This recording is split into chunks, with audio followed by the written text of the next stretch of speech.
ഇന്ന് എങ്ങനെയാണ് ഒരു അടിപൊളി മീൻ കറി ഉണ്ടാക്കുന്നത് നോക്കിയാലോ. ആദ്യം തന്നെ നമ്മൾ ഒരു ചട്ടി അടുപ്പിലേക്ക് വെച്ചിട്ട് അതിൽ വെളിച്ചെണ്ണ ഒഴിച്ച് ഒന്ന് ചൂടായതിന് ശേഷം ഉലുവ ഇട്ട് പൊട്ടിച്ചെടുക്കുക. അതിലേക്ക് ഇഞ്ചി, വെളുത്തുള്ളി, പച്ചമുളക്, തക്കാളി, ഉള്ളി ഇവ ചേർത്ത് നന്നായി ഒന്ന് വഴറ്റിയെടുക്കുക. അതിനുശേഷം നമ്മൾ അതിലേക്ക് ഉപ്പ്, മഞ്ഞൾപ്പൊടി, മുളക് പൊടി, മല്ലിപ്പൊടി ഇവയാണ് ചേർത്ത് കൊടുക്കുന്നത്. ഇവയിൽ ഒന്ന് ആ എണ്ണയിൽ കിടന്നിട്ട് 1 മിനിറ്റ് നന്നായിട്ട് വഴറ്റിയെടുക്കുക.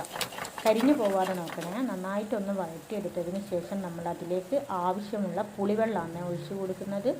പുളിവെള്ളം ഒഴിച്ച് കൊടുത്തതിന് ശേഷം നന്നായിട്ടത് വെട്ടിത്തിളയ്ക്കാൻ വിടുക. വെട്ടിത്തിളച്ചതിന് ശേഷം അതൊന്ന് ചെറുതായിട്ടൊന്ന് കുറുകി വരുമ്പോൾ നമ്മൾ അതിലേക്ക് മീൻ കഷ്ണങ്ങൾ ഇട്ട് കൊടുക്കുകയാണ് ചെയ്യുന്നത്. മീൻ കഷ്ണം ഇട്ട് കൊടുത്ത് ഒന്ന് തിളച്ചതിന് ശേഷം അത് ഓഫ് ചെയ്ത് അതിൻ്റെ മേലെ കുറച്ച് കറിവേപ്പില ഇട്ട് കൊടുത്താൽ നമ്മൾ അടിപൊളി മീൻ മുളകിട്ടത് റെഡി ആയിട്ടുണ്ട്.